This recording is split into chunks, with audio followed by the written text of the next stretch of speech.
I hope you're having a great day. 2 days left for 2020. And like I always say, we shouldn't be waiting till January 1st to start making changes for our health. We need to start right from today, right from this very minute onwards. What are the things that we can do right now that can enhance our health? What are the things that we can do right now that will help us boost our immune system, which will help us keep our weight steady, which will help us keep our skin, our hair, all of the organs in our body working the right way? We don't have to wait for the 1st of January. We need to start right now because you have trillions of cells in you right now, and they are surviving every second with a dependency on what you do, what you feed your cells, the way you breathe, the way you move your body, how much of sleep you give it, the kind of stress that you are able to manage in your life, emotional, physical, mental, all of that stuff.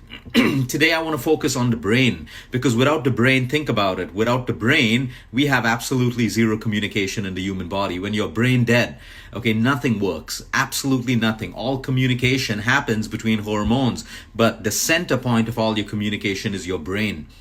Just imagine if your brain didn't work the right way. You wouldn't be able to enjoy life. You wouldn't be able to see different things, hear, comprehend. And that's what we see in patients who have dementia, Alzheimer's, Parkinson's. And we see that the brain function is slowly declining, memory loss, all of that stuff. You see the quality of life completely starts getting from bad to worse. And one thing I ever say, I tell everyone, invest in your health. There is destiny, of course. Anything can happen to any one of us at any given point. But it doesn't mean we stop investing in ourselves, because more than the quantity of life, what is important is the quality of life. There are so many people living in their 70s, 80s, and 90s, but with so much of suffering, so much of dependency on hospitals, doctors, caretakers, family members. The quality of life is so much more important than the quantity. And we are responsible for the quality of life. If you're thinking about how you want to age gracefully the next 5 years, the next 10 years, the next 15 years, okay, you need to start right now. You don't start 5 years later. You don't start 10 years later.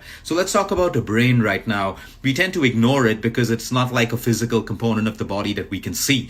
We look at our skin, we realize our skin is changing, we start doing something about it. We can look at our weight, our body structure in the mirror, the quality of our hair, and we start doing something about it. But we take our brain for granted because we can't see it.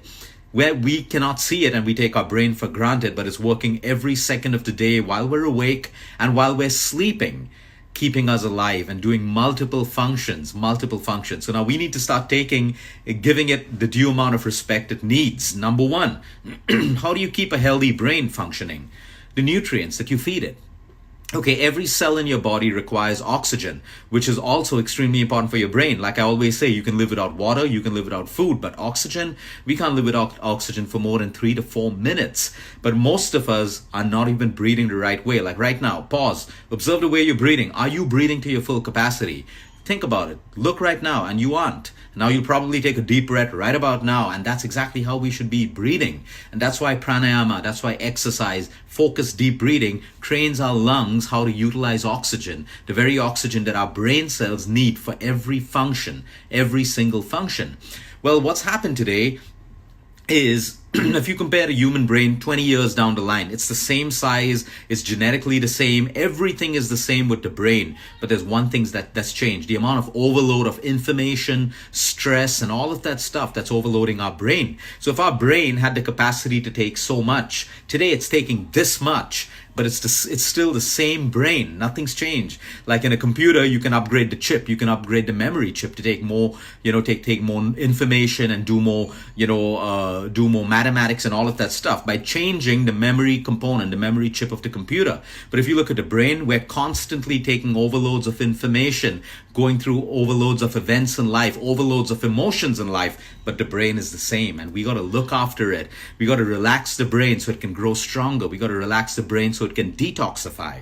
So coming down to the number one thing, we can detoxify the liver, the kidney, we can detoxify our blood, we can detoxify the intestines and the colon through various detoxes that we talk about. Have you ever figured how the brain detoxifies? The brain has to detoxify because every cell takes raw material, it produces energy, ATP, and it has a byproduct of waste. That waste has to come out of the human body. So every cell is producing waste, including every brain cell. Now, your brain has its own natural mechanism of detoxifying. It's called the glymphatic system. The glymphatic system works like this, only while you are asleep. When you are in deep sleep, your brain basically shrinks to almost 60%. It shrinks. All your cells actually shrink, leaving spaces between your cells. So there can be a cerebrospinal fluid that basically flushes between these cells and cleans out all the toxins. All of the toxins from your brain and out of your system, back across the blood-brain barrier into your lymphatic system and out of your body. So again, sleep deprivation. If you are sleep deprived, your brain is more toxic. Your brain has more toxins in. When we look at diseases like Alzheimer's, and we look at the amount of plaques that are forming in between neurons in the brain, causing Alzheimer's. We look at Parkinson's, we look at dementia, declining of brain function, loss of memory. Like I always say, for example, you take the liver right now and you keep bombarding it with alcohol, toxic food, sugar, and the liver slowly starts slowing down because it can no longer deal with the burden of toxins. Now you take that same analogy and you put it to your brain. But if we're not detoxifying our brain because we're sleep deprived, as we age more and more, brain function will decrease. The plaques will decrease. Like you don't exercise the heart, you have plaques that form in the arteries. It's the same thing with the brain. So the number one thing when it comes to brain function, because you can eat all the brain foods, all the brain tonics that I'm going to talk about, but if you are sleep deprived, none of that matters. None of that matters. So 2020 onwards, we want to make sure that we can get at least good quality deep sleep on most nights of the week. I'm not here to say that you got to sleep every night at 9 o'clock, but I'm saying, okay, 2 days in a week, maybe Friday, Saturday, or Saturday, Sunday, that's your weekend. You may sleep late, you want to socialize. I'm okay with that. But the remainder days of the week is something that you need to be disciplined about, and sleep. But what's robbing us of that? Socializing. Like in our country, socializing is at its highest. It's no longer just the weekends. There's nothing wrong with socializing. Socializing now starts on Monday, Tuesday, Wednesday, Thursday, Friday, Saturday, and Sunday. And people are suffering from the side effects of over-socializing. So number one is sleep for the brain. The most important thing, sleep for the brain. You can take all the meds in the world, but if you don't sleep right, you cannot detoxify your brain. Coming straight into the foods. Omega-3. Omega-3. Today in neuroscience is being proved as the most important thing for the brain. Now, vegetarians, you can get this out of eating flax seeds, walnuts, chia seeds, or taking an omega-3 supplement that your doctor may prescribe for you. Non-vegetarians, you can get it from fatty fish, you can get it from omega-3 supplements, but it is so important that you have the right omega-3 going into your system. Number two, essential fatty acids. There are too many people out there still trying to lose weight by cutting down fat, going on no-fat diets, using zero-oil cooking methods. Please understand that will make you age rapidly. Not just your skin and your hair, but your brain as well. Your brain needs essential fatty acids that come in from good oils, like coconut oil, like pure ghee, any cold-pressed oil. It's good for the brain. The refined oils are slowly inflaming us more and more. But cold-pressed oils, you don't want to do too many oils. You can do nuts and seeds, almonds, walnuts, sunflower seeds, pumpkin seeds, all of these things. Essential fatty acids. Remember, you don't lose weight by cutting down on the good fats. You lose weight by cutting down on the bad fats, like refined foods, bakery products, processed biscuits, sugars, all of these things, the bad fats, deep fried foods, which are deep fried commercially using, cheap oils. All of that is bad for you. But please understand, we've seen so many cases of women and men who have gone on no-fat diets, and they've actually messed up their hormones and they put on more weight, because the human body requires fat, not just for your brain as a source of energy, but for the production of hormones, the communicators, the chemical messengers in your system. So don't mess it up by trying to cut out fat. Keep the good fats in, the bad fats out. Then your green leafy vegetables. I cannot stress on how important it is for you to have green leafy vegetables in your diet. Now, this could be anything from your spinach to all of your greens, including your broccoli, your cauliflower, your cabbage, your radish, all of your cruciferous vegetables. Make sure that you have at least 2 to 5 servings of green vegetables in every single day, every single part of your diet every day. Then we have fruits. Now, especially the berry family is fantastic for the brain. So again, try to eat as local as possible. So if this is the season for strawberries in India right now, you eat strawberries. You're in a different country where you have blueberries, raspberry, blackberries. They are fantastic brain foods and you must include them in your diet.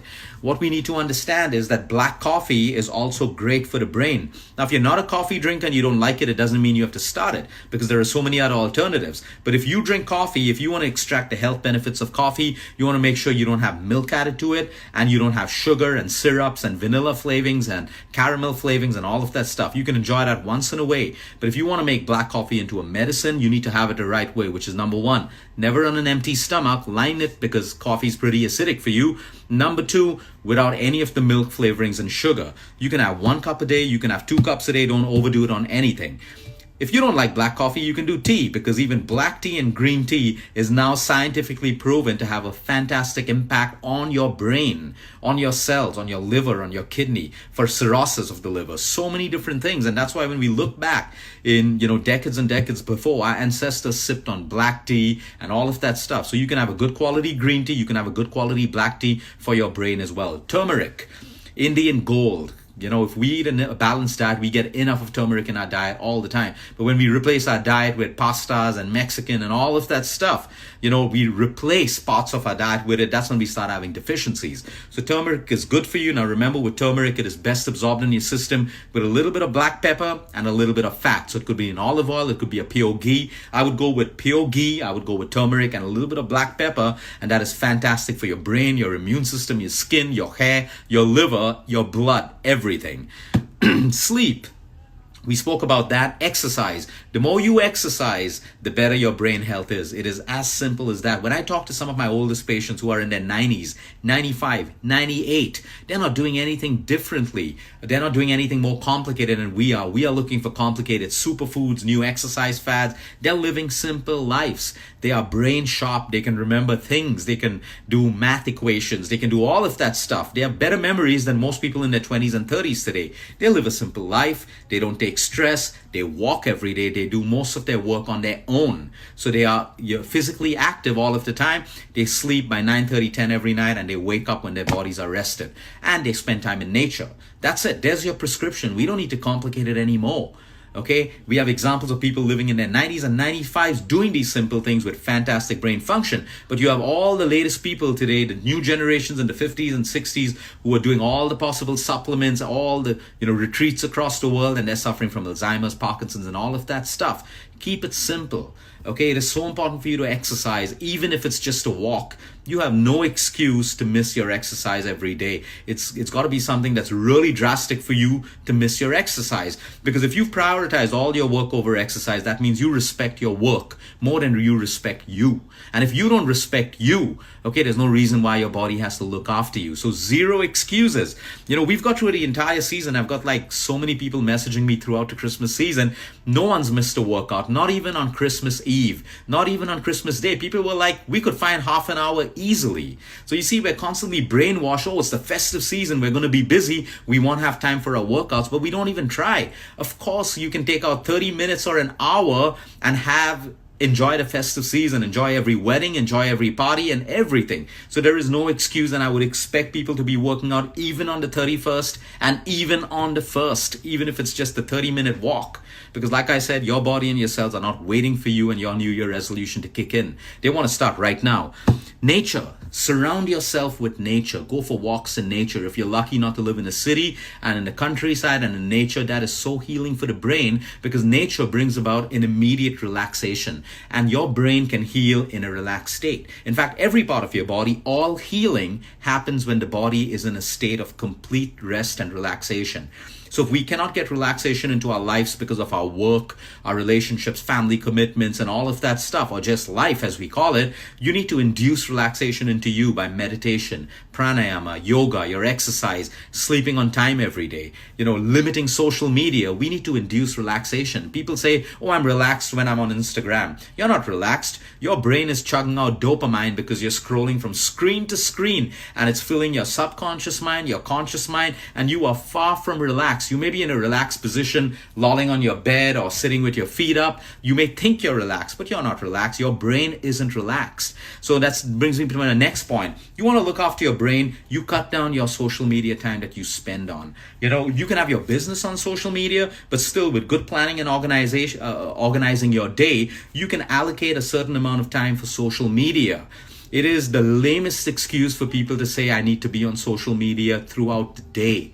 It is not that way. You say I'm going to give myself 1 hour in the morning and 1 hour in the evening, or take 2 hours in the morning and 2 hours in the evening. I don't care about that, but organize it. This mindless scrolling on Twitter, Facebook, Instagram, and all of that stuff is declining your brain function. You are chugging out so much of dopamine that when you're in reality, everything seems so boring for you. Because in reality, we don't produce. There are not enough of things to produce dopamine the way social media, games, and all of that stuff produces it. And that's why today, the younger generation, everyone's bored. Without a phone, they're bored. Adults, without a phone, they're bored. Why? No dopamine. It comes down to your brain function again. So use social media, use it constructively. There's a lot to learn on social media. There's a lot that can destroy you. There's a lot that you can take away. There's a lot that can make you feel inferior and lower your self-worth. You need to be wise to decide what is right for you. But number one, limit the time that you spend on social media. This is very, very critical for your brain function. Of course, there are certain medicines and drugs and chemotherapies and radiations that can decline your brain function, but talk to your doctors always work. If you're taking a medication that has a side effect, there's always something that you can naturally do to basically manage those side effects. So make sure that you do that. If there's a drug going into your system, don't jump off that drug. Do what your doctor's telling you, but explore what you can do on the side that can manage the side effects of your drugs. Vitamin B12. 2020 should be the year where you get your B12 levels checked and your D3 levels checked, because we know for sure that low B12 levels over the years leads to improper brain function. There are more and more studies coming up showing the correlation of lack of B12 over the years and Alzheimer's and Parkinson's. And why? B12 is a vitamin that your brain cells require, period. So if you have a deficiency, how will your brain cells function? It's as simple as that. So please make sure you check your B12 levels, because most of us have low B12 levels. And if you have low B12 levels, number one, improve your gut health, because the synthesis of B12 happens in your gut. If you have to supplement. But number one, improve your gut health. The quickest way to slow down your brain is increase your consumption of white sugar. More and more white sugar, more and more junk, more and more the preserved foods is basically taking a toll on our brain function and slowing us down. So when I look at autistic children or autistic youngsters, the first thing that we see is the beautiful impact of when they change their diet, how their milestones start getting better and better. And the first thing we remove is sugar. Colored foods, artificially colored foods, and moms and dads immediately message us saying, hey, we're seeing an improvement in their behavior. We're seeing aggression levels coming down. We're seeing them reaching their milestone fast. By making one simple change, we're just helping the brain get what it needs to perform. And it's as simple as that. Now, there's something else that is fantastic for your brain. You see, we're in this habit of saying, I'm 35 years old, I'm 40 years old, I've entered my mid-40s, I'm entered my mid-50s. It's like, when we enter and hit that age, our health starts declining. Break that mindset right now. In fact, as you start aging, you should start aging like red wine. You should age gracefully, beautifully. You should be looking like, okay, when I was 40, I was like this. When I'm 45, I'm going to be fitter than I was in my 40s. And it's possible. But most people believe that age is related to a decline in your health. It doesn't have to be that way. You have to remember, as we age, we're getting more and more knowledge and wisdom. And if we use that, we can do so many things that we didn't do when we were teenagers and in our 20s and 30s to get healthier. So you should be getting healthier as you age. That should be it. It should not be 40s, oh, my knees start paining. 45, oh, I shouldn't jump because, I'm going to have ankle problem. You should be able to do all these things when you're 60 and 70 years as well. And there are people doing it. So we have no excuse at all.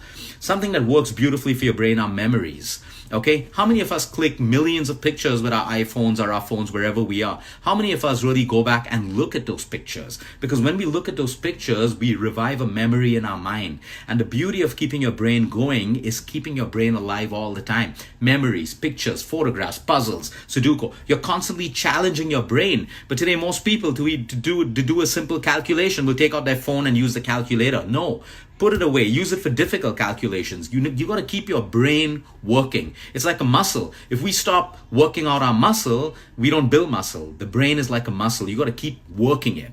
And all this technology coming and making our lives more and more convenient. And for technology, it's brought a lot of comfort in our lives, which is great. But too much of comfort is a bad thing. Too much of comfort has made us so lazy that we have declining brain function because we don't have to use our brain to really think anymore, to write, to do anything. You can dictate a message into your phone. You can do all of this stuff. So be aware of that. Use it the right way, but don't use it so that you become so soft and so weak, literally weak, because technology's taken over your life and you don't even use your own brain function anymore. So please start using your brain. Work it. Memories. Try to remember old things. It's always good to use your mind to play back good memories in your life. When you were a child, when you were a teenager, what were your top 3 favorite moments when you were a teenager? Go back, live it. It's like visualization. When you live it, so many millions of cells will be like literally vibrating with a different vibration. You can turn on genes and turn off genes with your thoughts, with your beliefs and your feelings as well. That is how powerful your brain is. So look after your brain, because you can use your brain even to visualize, even to make your life look different, because constantly we see it in bad light and negative light. If you have poor brain function, nothing works at all. So this is how simple it is. I'm not spoken about a drug. I'm not even spoken about a supplement yet. If you're living a balanced life and looking after your lifestyle, you will automatically fit everything that I spoke about into your life, and you will look after your brain. Have a great evening, everyone. Until next time, eat smart, move more, sleep right, and breathe deep.